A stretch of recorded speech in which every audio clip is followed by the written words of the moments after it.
Welcome and thank you for standing by. At this time, all participants are in a listen-only mode. During today's Q&A session, if you'd like to ask a question, you may press star then one. Today's call is also being recorded. If you have any objections, you may disconnect at this time. Now let's turn today's meeting over to your host, Ms. Stephanie Sherholtz. Ma'am, you may begin. Yes, thank you. Welcome to our news conference to discuss the agency's commercial crew transportation capability contracts just announced at a NASA television conference. My name is Stephanie Sherholtz from NASA's Office of Communications. Joining us today is Commercial Crew Program Manager Kathy Leaders. We'll get started shortly, but a couple of operational notes first. Your phones are on mute now. To get into the queue to ask a question, please press star one on your phone. About 1 hour after we conclude this teleconference, you can listen to a replay until October 15th by dialing toll-free 866-385-0194. The passcode for that replay is CREW, which is 2739. Again, the phone number for the replay is 866-385-0194, and the passcode is CREW. That's the number's 2739. When we enter Q&A, the operator will call on you and open and close your mic so you can ask your question. Please remember to stick to one question per news organization and identify to whom. Obviously, your questions are going to Kathy.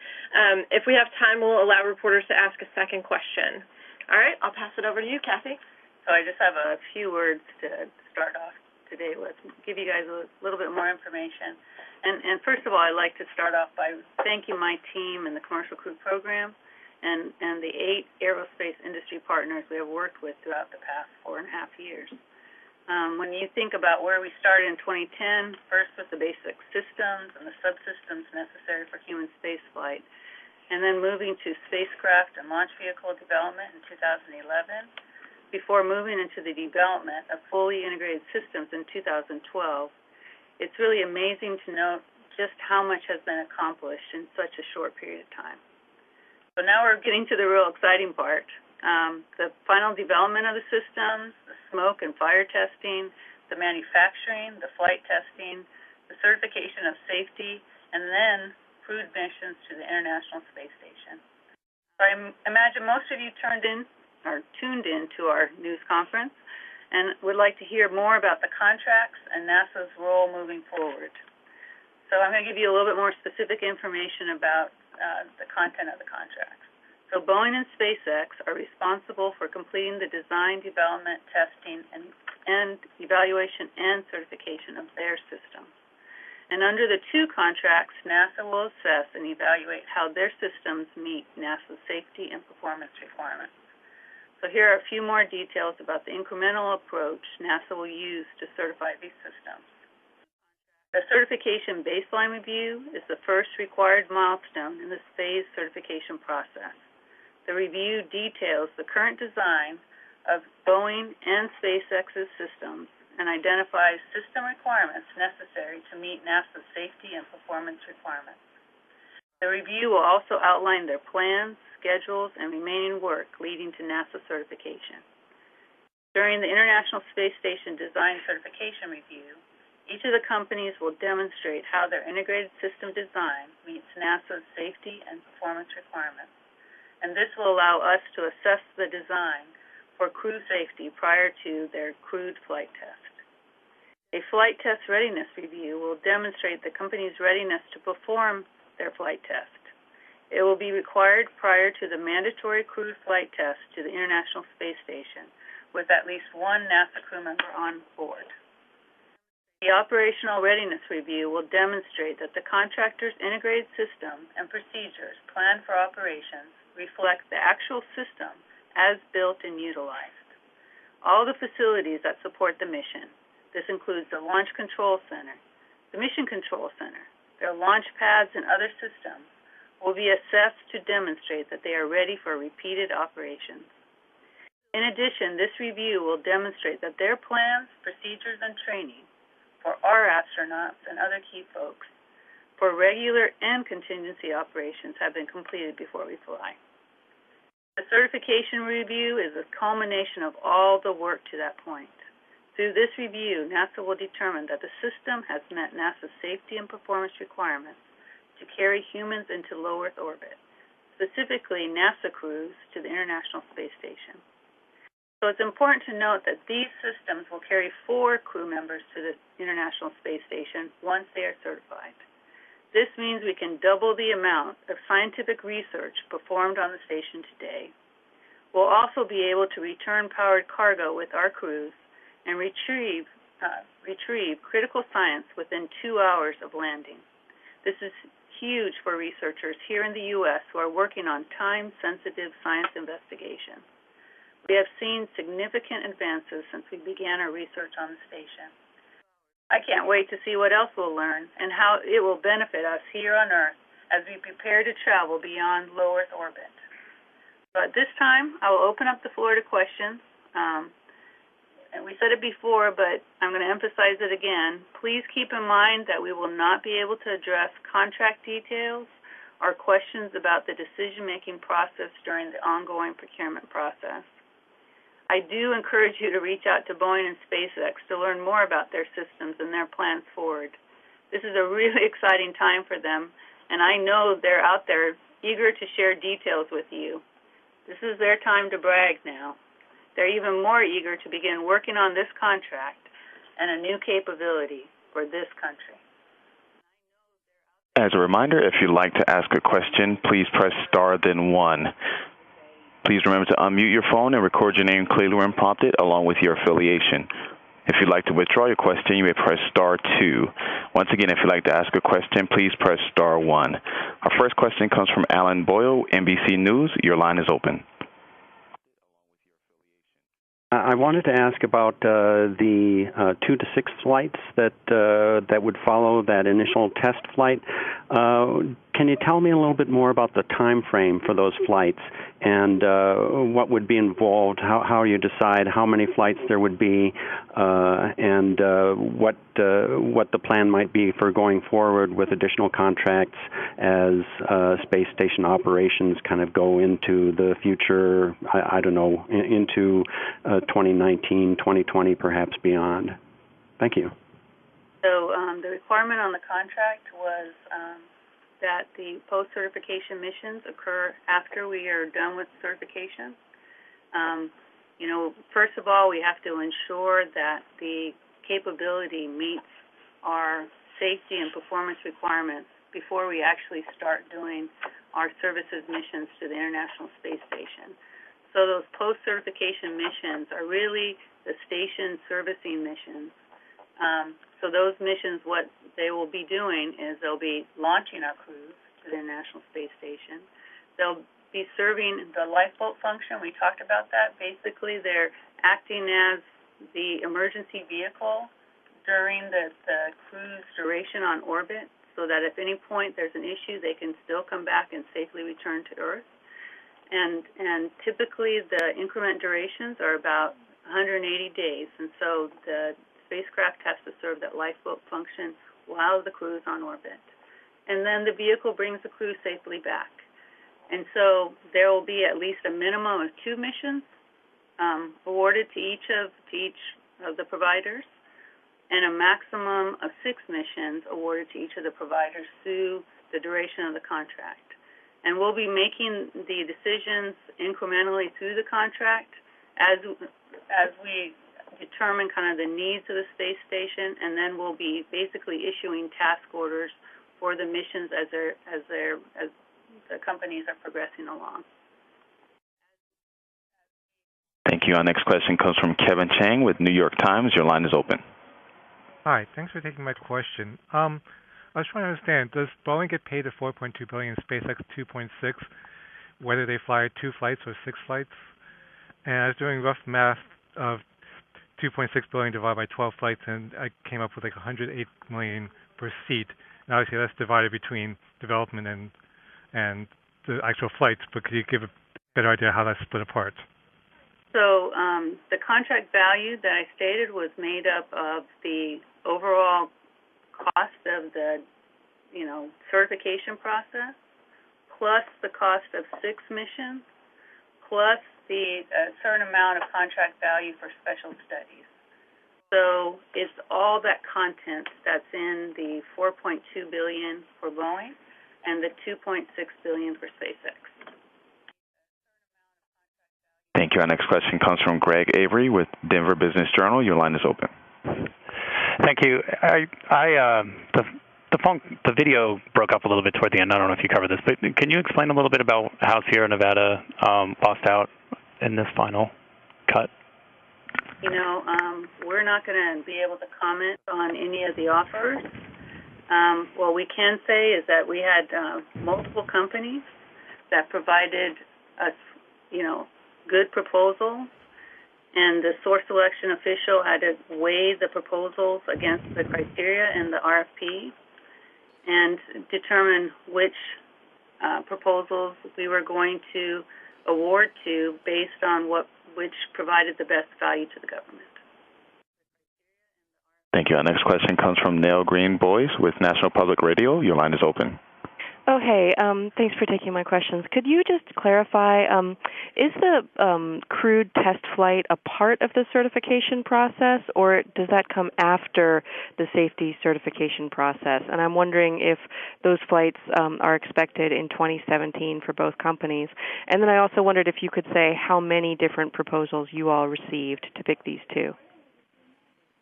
Okay, so let me go through each of the questions. So the first question was, how does the crewed flight fit in with certification?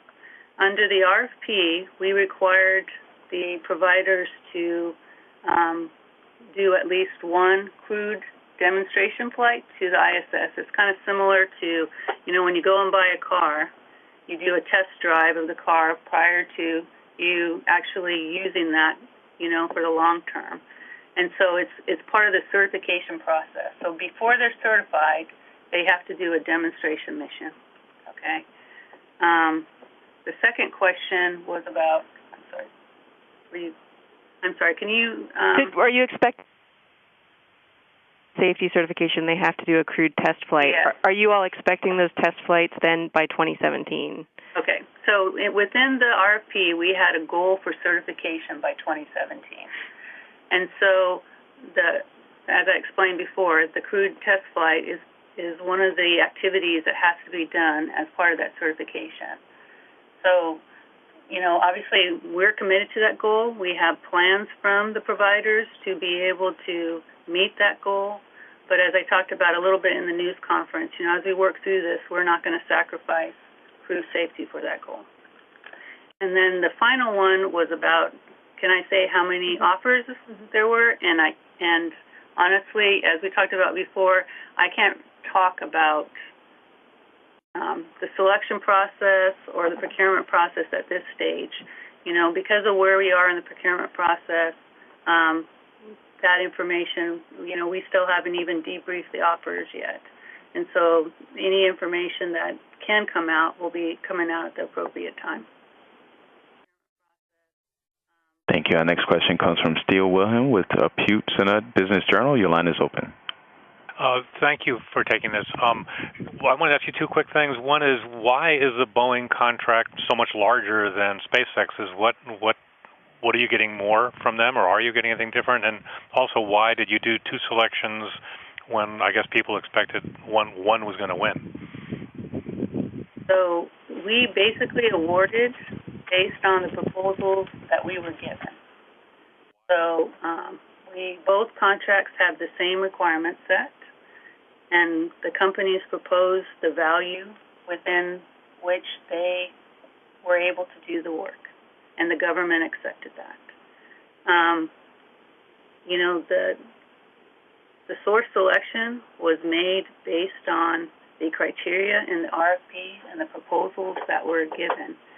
And the source selection official, after assessing the proposals and having them evaluated against the criteria, determined that two awards was in the best interest of the government. Thank you. Our next question comes from Robert Perlman with CollectSpace.com. Your line is open. With regards to the the test flight that's under the certification. You mentioned that one NASA astronaut has to be on that crew. Is there a requirement for how large that crew has to be? And are there any other requirements about the length of that mission, given that you're certifying it as a lifeboat, and any other requirements for the test flight itself that you can share? So NASA's requirement for the test flight was that they had to demonstrate their capability, the key aspects of their capability. And so for us, that typically means that they're launching, that they're demonstrating that their system can rendezvous and dock to the International Space Station, that it can be on orbit for a period of time to kind of check out the systems, and then that it returns our crew safely home. We did not have a criteria for that crew under our requirements. We just required that it have NASA crew on the vehicle. And the duration is really dependent on how long it takes for them to be able to check out their system. So the offerers were able to propose their strategy for that. Thank you. Our next question comes from Keith Cowing with NASAWatch.com. Your line is open. Okay, I'm going to try the same question everybody else has asked. Boeing's getting $4.2 billion. SpaceX gets $2.6. It's a difference of $1.6 billion. You've described both contractors as pretty much doing the same thing. So I'm still a little baffled as to why Boeing gets so much more. Is Boeing much more expensive to do the same work, or is it that SpaceX is cheaper? Well, I think, I'm not going to, like I talked about before, Keith, I said I'm not going to be able to talk too much about the content of the proposals or the contracts at this stage. I will tell you that the requirements for the contracts were consistent and were stated out there in the RFP that had been issued last November. Our next question comes from Mike Wall with Space.com. Your line is open. Okay, hi guys. Thanks again for actually doing this. I just wanted to just confirm something. I mean, is this like the official end of the road then for both? I mean, Sierra Nevada and also Blue Origin. I mean, there's no capability to do like any unfunded Space Act agreements going forward for them. This sort of severs ties with them with the Commercial Crew Program. I just wanted to actually confirm that that's true. So we are absolutely committed to our agreements under both CCICAP and under CCDEV2. Under CCICAP, we still have partnerships that have milestones. Both Sierra and SpaceX still have milestones under those SAAs, and we're committed to continuing to work with them as they mature their capability. We feel it's very important for commercial industry and overall to continue to mature their capabilities. In addition, we also have a relationship with Blue Origin under their continued unfunded SAA, and we are continuing that relationship and supporting them through their development process too. We honestly, as a program, we gain a lot of benefit from us continuing to work with different solutions and keeping our kind of fingers on the pulse of industry out there, because it continues to provide us with innovative and new ways for us to be able to do business too. Thank you. Our next question comes from Julie Johnson with Bloomberg. Your line is open. Oh, hi. So just to follow up on the last question, we know Boeing and SpaceX have the first 6 ISS missions. Beyond that point, could they potentially be opened up to Blue Origins and SNC? So I'm glad you asked that question. You know, the contract actually has an on-ramp clause that allows us to look at potentially adding capability at some future time. But honestly, we also know that there's a potential for a services mission. I know folks have talked about station extension, and if there is a station extension out to 2028, we'll be looking at crew services contract in the out years. So having multiple systems out there working really is beneficial to us. And as industry matures and there's capabilities and even new capabilities out there, you know, we're hoping that those capabilities provide us new crew services and even potentially more safe, reliable, and cost-effective services in the future. Okay. Next question comes from Marcia Dunn with Associated Press. Your line is open. Yes, hi. Can you hear me? Yes, hi. Can you hear me? Yes. Yes, I'm wondering, I've heard mention up to 4, as many as 4 astronauts, and I know the Dragon is capable of carrying 7 to the space station. Is there any reason why NASA is limiting the crew size to 4? Well, our requirements were for 4 crew members to the International Space Station. So that was NASA's requirement, and that's really what our current, complement and science portfolio is based on. Okay, so that might go up in the future, then you're saying? Well, really right now, I think, we put our requirements out for how we're planning on using the vehicle. If those requirements change in the future, then we'd update our requirements and have those out for industry to be able to go look at. Thank you. Our next question comes from James Dean with Florida Today. Your line is open. Thanks. Kathy, can you boil these contract award amounts down to a price per seat, and does it represent a significant value compared to what we're now paying for Soyuz, or the same or even more? So the information we can give you is the total contract value. And so you just have to, right now the content of that is for the full development cost, the cost of the 6 missions, plus the special studies. Now what I do want, and we've touched on it a couple of different times, is I do want to emphasize that for that contract value, we are getting the 4th crew seat. In addition, we're getting the additional mid-deck lockers, which really enable us to be able to fly up time-critical cargo both up to and return it back to the station. And then we're also getting a capability that's launching from and returning to U.S. soil, which provides a huge benefit for us. So I just want to emphasize that the commercial crew capability was established and was based on us really, pushing the ability to do research on the International Space Station through doubling up the crew capability on orbit and the crew time on orbit to be able to do science, and providing the additional time-critical transportation capability. Thank you. And our next question comes from Michael Belfry with Popular Mechanics. Your line is open. Hi there. I just wanted to find out if there was a timeline for the certification milestones, or there's a time limit by which they must be completed, or if it goes beyond 2017. Is there the capability for that to happen? So 2017 is a goal, right? And so right now we have plans from all of our providers to be able to accomplish certification by that goal. But it was not a requirement in the contract, or that if they didn't accomplish it by 2017, that for some reason the contract would expire. So we currently have plans, and we have credible schedules within their plans to be able to get certified by 2017.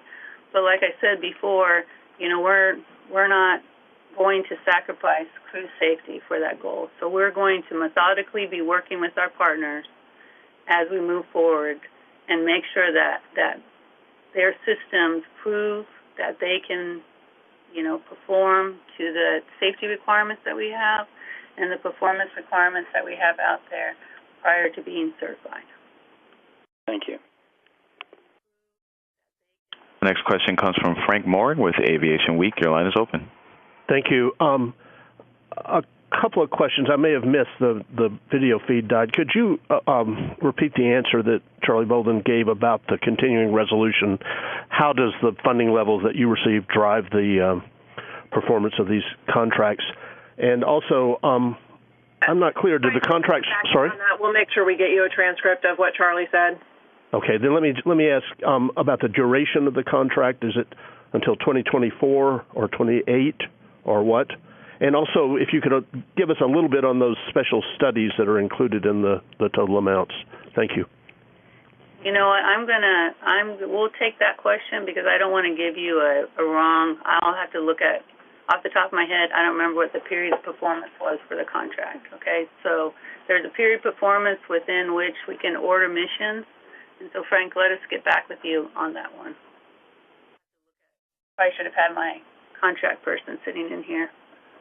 This is what happens when you let the program manager talk. So. The next question comes from Tim Furholes with Course. Your line is open. Hello there. Can you hear me? Yes, we can. Thank you so much for taking the time. I have two questions. The first is, when is going to be the appropriate time to ask about the details of the contracts and the disparity? I have the same question everyone else has. At what point will you be able to talk about that information? My second question is, I know there was some concern about Boeing's reliance on Russian parts for its rocket engines. Was that part of the consideration when awarding these contracts? Okay. So, you know, we're still at the beginning of our post-award. I mean, we just awarded today. So what I'd say is we still need to go and debrief the offerers and go through that period. And then we'll be starting to provide additional information at the appropriate time. The second part is,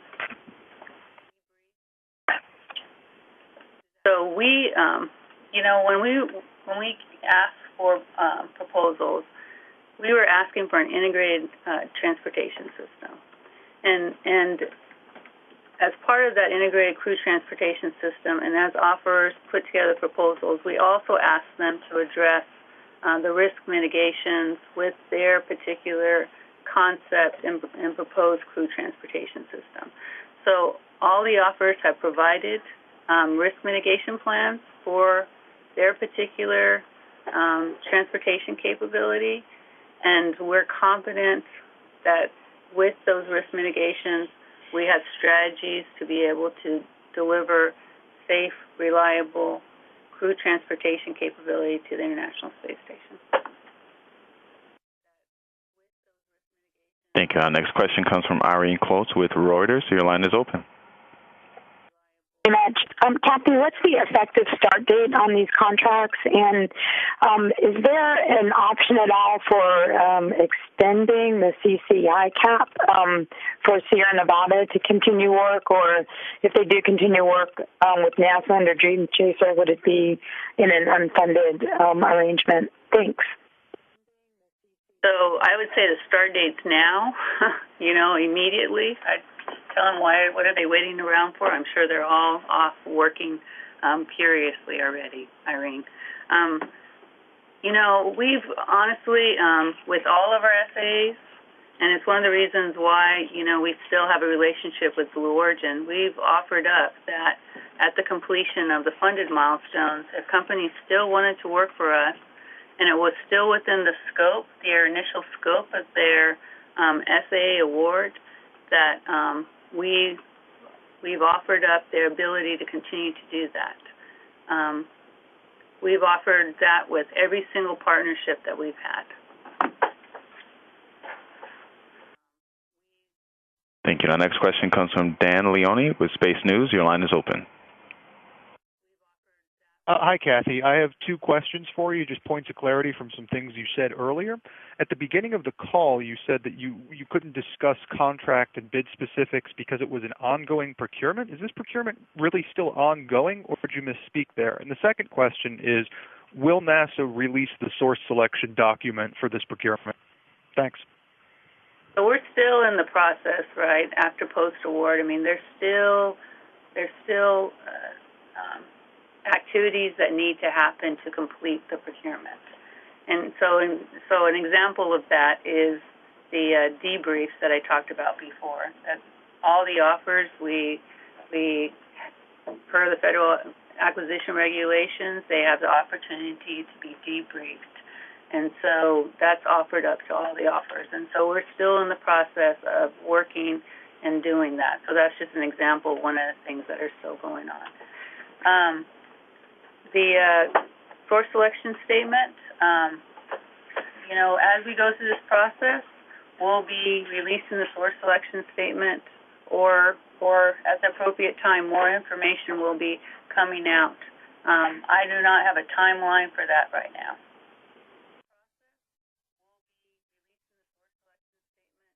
Thank you. And our next question comes from Marcia Smith with SpacePolicyOnline.com. Your line is open. Thank you very much. Kathy, could you just go through one more time what the components of the contracts are?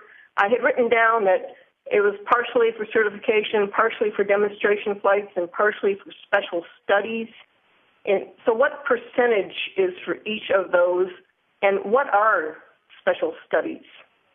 So I would tell you that the big chunk, with the lion's share of the work over the next few years is what we call certification. And certification is really what it takes to be able to have the providers show us that their systems meet our requirements.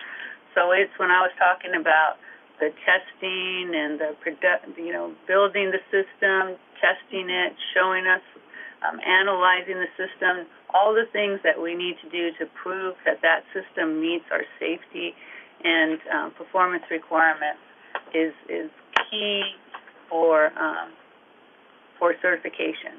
Now, part of certification is that demonstration mission that I talked about.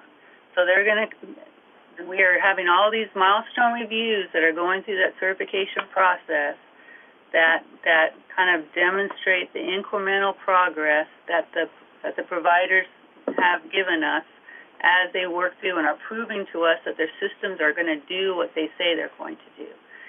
And then we do a demonstration mission, and after the demonstration mission, we will go and look at all the data and the performance data and everything else, and that culminates in a certification review. Once the provider is certified, then we begin the services missions, which that's what we're calling the post-certification missions. We didn't come up with a really cool name. We just said these are the missions that occur post-certification. So those are really the services missions then that go through and deliver our crews and perform that lifeboat function to the International Space Station. So those are the two major components. The special studies feature that I talked about is really for small additional amounts of work that may be in addition, like an additional potential test that only NASA wants somebody to run, or an additional set of analysis.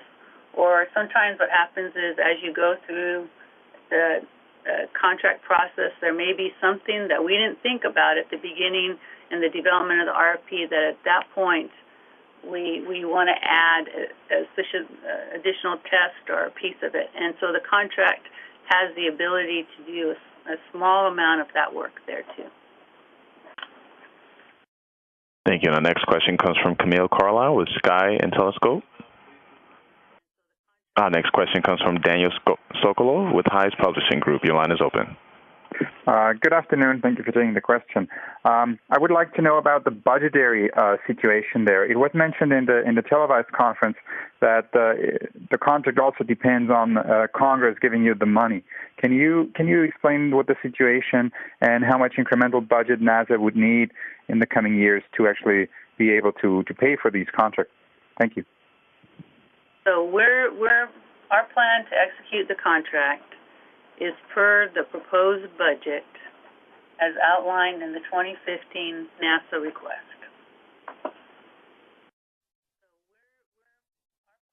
And how?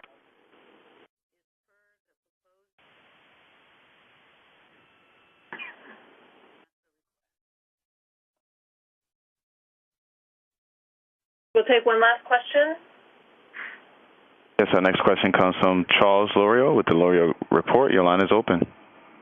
Yeah, hi. I lost a bit of the audio there for a moment. I don't know if that was universal or just at this end, but what I was going to ask is sort of another variant you probably can't answer, but anyway, in regard to the budget situation, and that is really when it comes down. Let me try to put it this way: how long and how are you committed to maintaining the two contractors? Is there any circumstance under which you would feel that you were, because of the combination of low budgets and time pressure, obliged to pull back to a single contractor? So, we're executing our plan to that 5-year budget. And I just wanted to say that, right now we're confident that our providers will be able to execute to the plans and the schedules that they have in front of them. Thank you, Kathy. Thank you all for joining us today to discuss the return of human spaceflight to the United States. It's an exciting day for all of us. If you'd like to listen to a replay of this teleconference, you can do so until October 15th by dialing toll-free 866-385-0194. The passcode is CREW2739. Again, that phone number is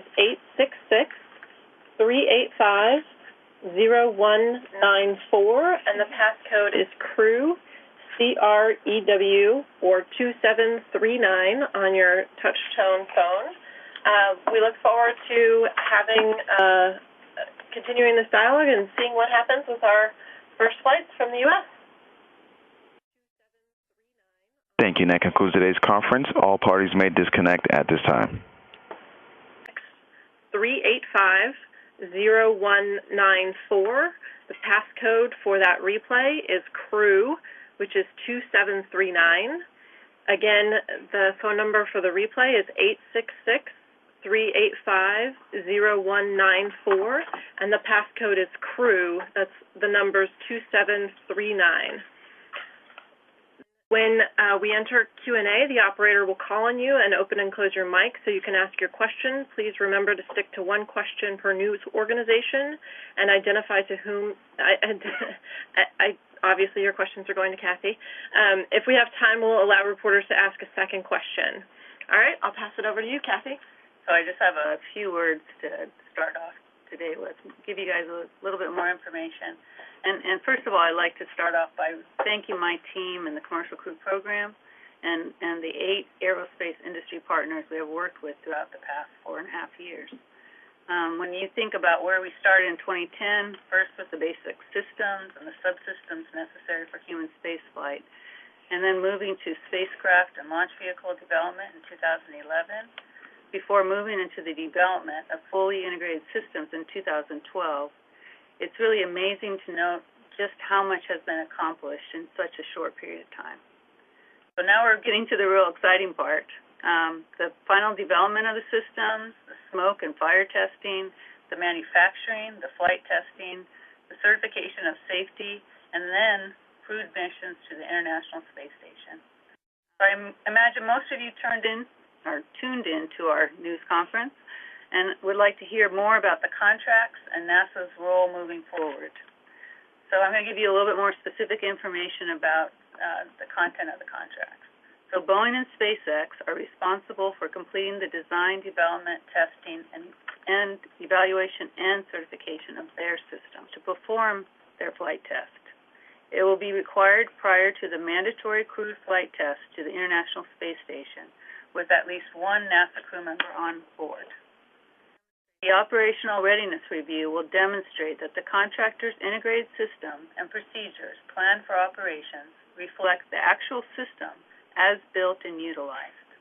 All the facilities that support the mission, this includes the Launch Control Center, the Mission Control Center, their launch pads and other systems, will be assessed to demonstrate that they are ready for repeated operations. In addition, this review will demonstrate that their plans, procedures, and training for our astronauts and other key folks for regular and contingency operations have been completed before we fly. The certification review is a culmination of all the work to that point.